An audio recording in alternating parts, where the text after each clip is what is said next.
আবার কি? ওকে যে একবারও দেখলিও না। ওকে দেখার কি আছে? সেও তো একটা লোকসান।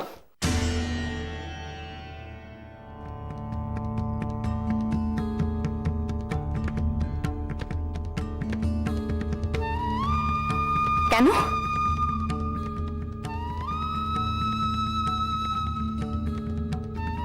রাজু গিয়ে বলল ওর পায়ের জন্য মল কিনতে হবে। আমি ওর জন্য কিচ্ছু চাইনি। তাহলে কি রাজু এমনি এমনি বললো?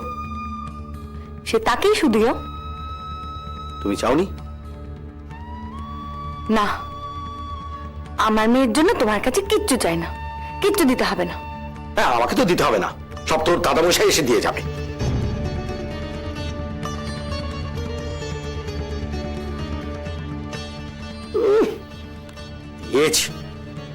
দেখানো হচ্ছে।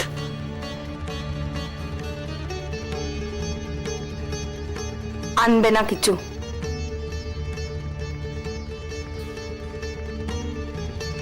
আমি ওকে ছুঁতে দেব না। আনলে তো ছোঁয়াবে।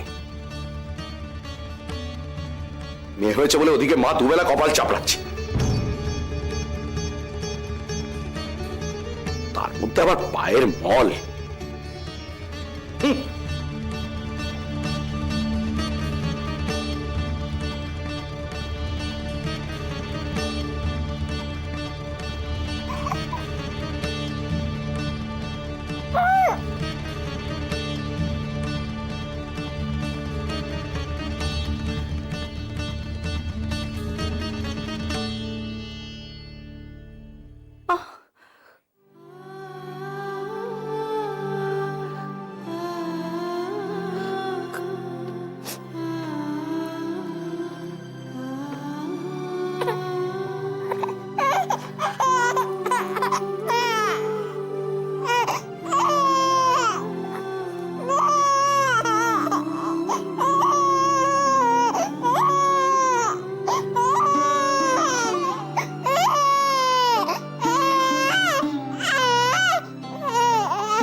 কি রে, কথা হলো?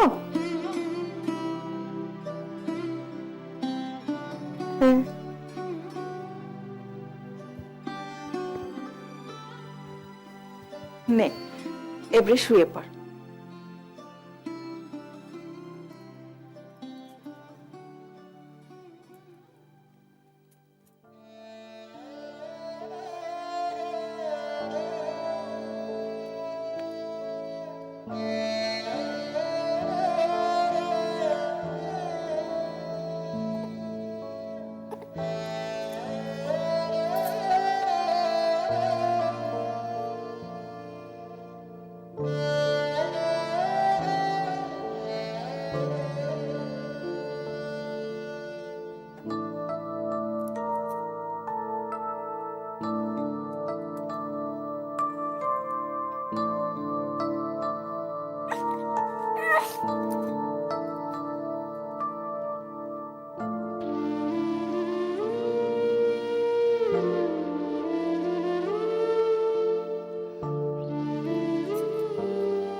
হ্যাঁ রে, দেব কি বললো?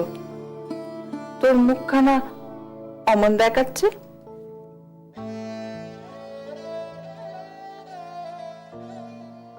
ঠাকুরজি, বাবার কাছে কোনো খবর গেছে গো? না, এখান থেকে তো কোনো খবর পাঠায়নি। তাই বলে কি আর বাবা খবর পাননি? নিশ্চয়ই পেয়েছে। খবরের তো হাত পা আছে, ও নিজে নিজেই পৌঁছে যায়। তবু তো ও বাড়ি থেকে কেউ একবার এলো না। আমরা খবর না পাঠালে উনি আসেন কি করে বল দেখি?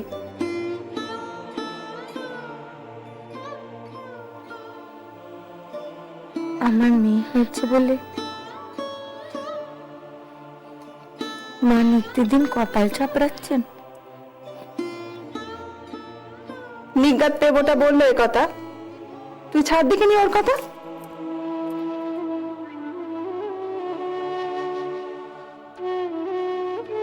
মা যেন বড় বউয়ের ছেলেকে কত মাথায় করে রেখেছে।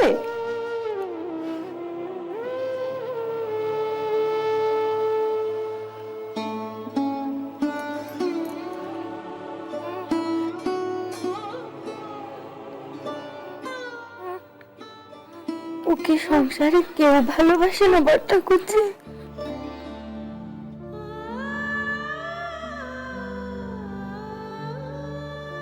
ও আবার কি কথা?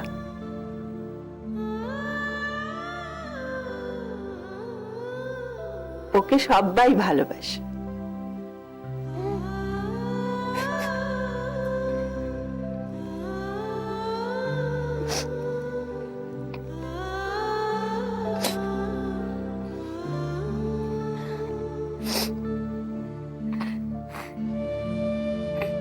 জানো কথা করছি,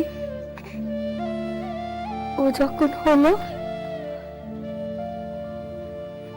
শুধু শেষ যন্ত্রণাটুকু মনে আছে,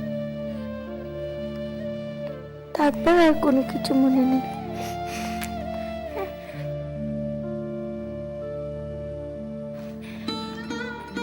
তারপর হঠাৎ একটা সময় মনে হলো মা এসেছে। মা আমাকে বলছে, স্পষ্ট শুনলুম, সুবর্ণ তোর একখানা মেয়ে হয়েছে রে, অবহেলা করিস না। ছেলেতে মেয়েতে কোনো খারাপ নেই, লোকেরা খারাপ করে।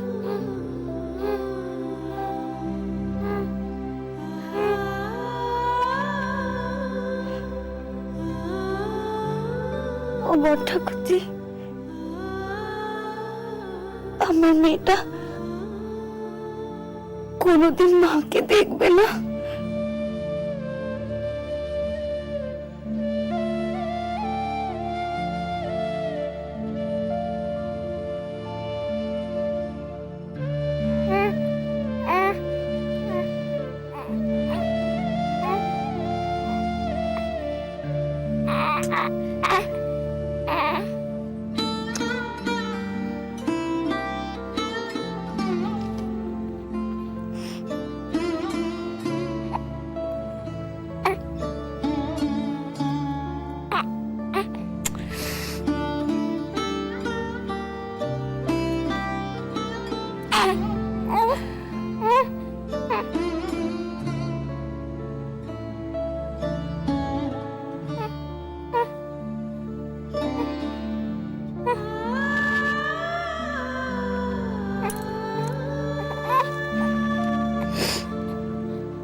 হ্যাঁ গো ছোট ঠাকুরজি, তোমার বর এলেন না কেন গো?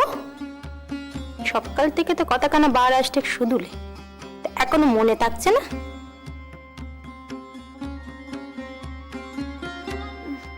না বাপু, আমার যেন কেমন সব অদ্ভুত ঠেকছে জানো।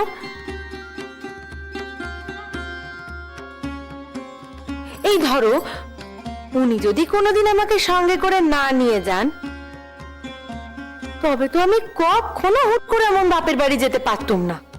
তা তোমার এমন তো টান নেই সেখানে কারোর পরে, আমার তো আছে ওর মেজো বউয়ের পরে, বুঝলে? কিন্তু সেইটা যে কেমন টান তা বুঝতে পারিনি ছোট ঠাকুরজি। আমি তো শুনেছি সেই যে তুমি বিয়ের পর যখন অষ্টমঙ্গলা এলে গো, তোমার বর যখন ফিরে গেলে, তখন নাকি মেজদির সঙ্গে তোমার বেজায় ঝামেলা হয়েছিল। তা সেইটা বুঝি ওই টানের জন্যই? বাবা, এতদিনে শুধু এইটুকুই শুনলে? আচ্ছা, আমার কথা নাই হলো, এবার খালি তোমার কথা বলো দেখি। বলি, শেষদার সঙ্গে ভাব কিছু জমলো? বাপরে বাপ, যা কাঠখোট্টা মানুষ! উফ! হ্যাঁ গো, বলি সোহাগ তো আর কিছু করে নাকি? মানে তুমি তো জানোই তোমার শেষদা বড় ব্যস্ত মানুষ। আর তাছাড়া বলতে নেই, ঠাকুরের আশীর্বাদে না তার পসরা বেশ জমে উঠেছে, বুঝলে না? বড় বড় মক্কেলরা তো তাকে ছাড়া এখন মামলা লড়তেই চায় না। জানো, বিয়ের পর থেকেই সব বদলে গেল। ও, তো তুমি বুঝি মনে করেছো এসবই তোমার পরে? আমি আমি মনে করতে যাব কেন? তোমার শেষদাই তো এমনটা বলে। তাই? আর তাছাড়া তুমি তো জানোই ছোট ঠাকুরজি, এ বাড়ির মামলাখানা তো শেষ পর্যন্ত ওনাকেই লড়তে হলো। বাবা গো বাবা, কি ঝামেলা সে মামলার! কোনো সাক্ষী নেই, সাবুদ নেই। বড় ঠাকুরের অবস্থাটা দেখতেও তো পেতম পেতম। আগো, অমন দেবতার মতো মানুষটা চিন্তায় চিন্তায় একেবারে শেষটাই তো পেতম থেকে লড়লে পারতো মামলাটা, তাহলে তো ঝক্কি সামলাতে হতো না। ও মা, তিনি কি করে লড়বেন? তারাতে তখন এই এক তো মামলা, কোনটা ছেড়ে কোনটা লড়ে। তো তুমি বললে না কেন বাপু, সব ছেড়ে ছুড়ে দিয়ে ঘরেরটাই লড়তে? তো তিনি তো শেষ অবধি সেইটাই লড়লেন। জানো ছোট ঠাকুরজি, ওই কাগজটা যদি মেজদি খুঁজে না পেত, তাহলে যে কি হতো! তাহলে তো এই মামলাটাই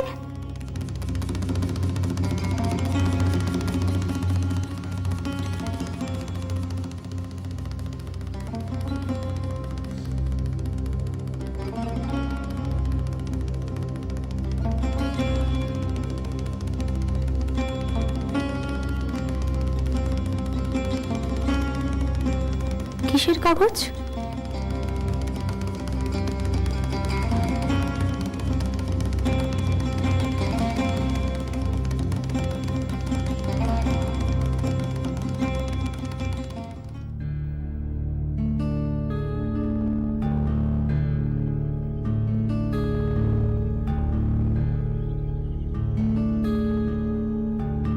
মা, কে?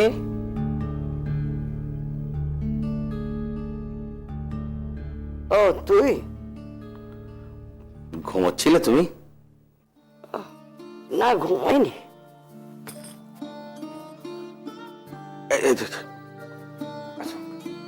না, আমায় ধরতে হয় না, ধরতে হবে না। কি বলবি বল? বলছি, তোমার কোমরের ব্যথা কেমন আছে মা? তুই কি আমার কোমরের ব্যথার খবর নিতে এসেছিস? হ্যাঁ, কেন আমি কি খবর নিতে আসতে পারি না? কেন পারিস না? খুব পারিস। আমার গুণধর ছেলেরা কে কি পারে আমার জানতে তো বাকি নেই বাবা। এই দেখো, তুমি আমার নামছো কেন? শোও না। না, আর শোবো না, বেশি শুয়ে থাকলে কোমর ধরে যাবে।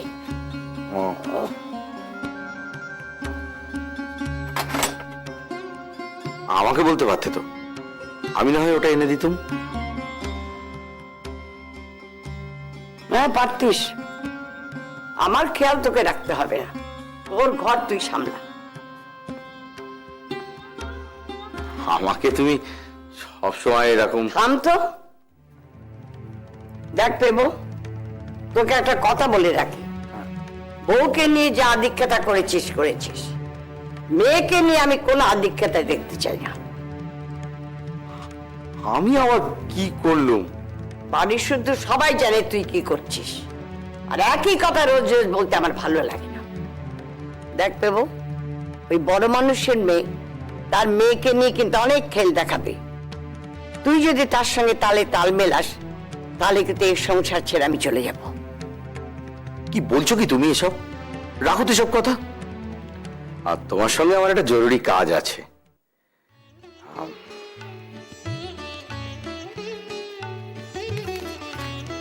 এটা রাখো। কি ব্যাপার বলতো?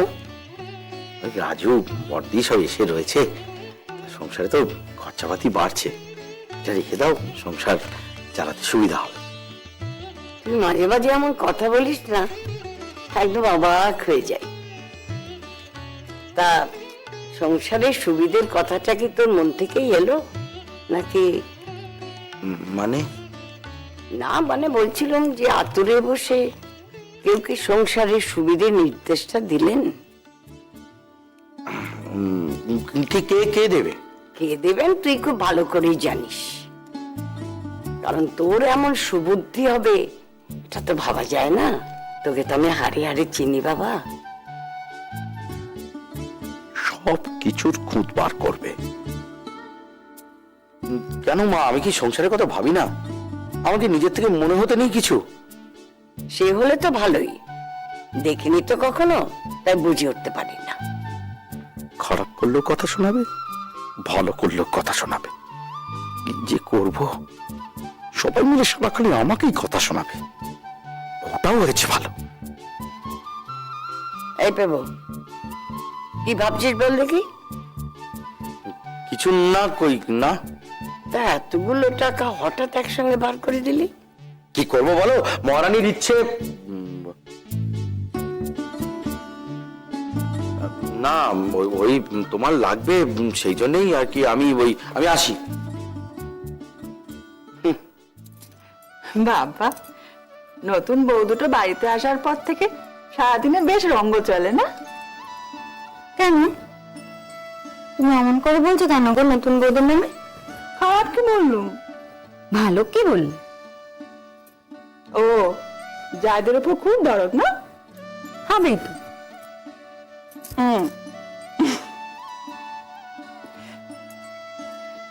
ওদিকে পেভার ঘরে কি কাণ্ডটাই না চলছে কে জানে। কেন? দেখে এলুম তো, রাজুকে নিয়ে সেজে বউ আর ছোট বউ বসেছে। সে তো ভালো, ওদের বিয়ের পর ছোট ঠাকুরজি তো এই প্রথম এলো, খানিক ভাব হবে ওদের সঙ্গে। থাম দেখি বাপু, আর ন্যাকা বোকা হোস নে। ননদে ভাজে ভাব হয় কখনো? কেন ননদে ভাজে ভাব হয় না বুঝি? সে তালে ভদ্রে হয়। তোমার সঙ্গে আমার বুঝি ভাব নেই? সে তো অন্য ব্যাপার। তুই কি শুধু আমার ভাজ, সতীনও তো বটে। সেই জন্যই তো এত ভাব।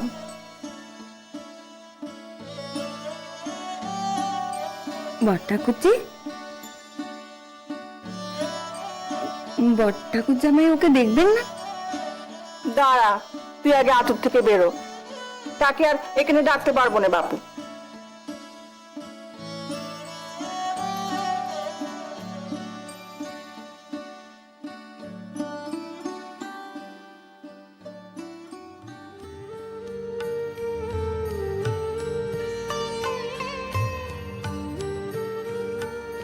কি হয়েছে গো? কিছু না। তাহলে আমার গনগনে হয়ে এলি যে? কিছু তো হয়েছে। মা খুঁজে খুঁজে বউ এনেছে বটে শেষদার, এই শেষদা আর সেজবু একেবারে রাজ্যটক।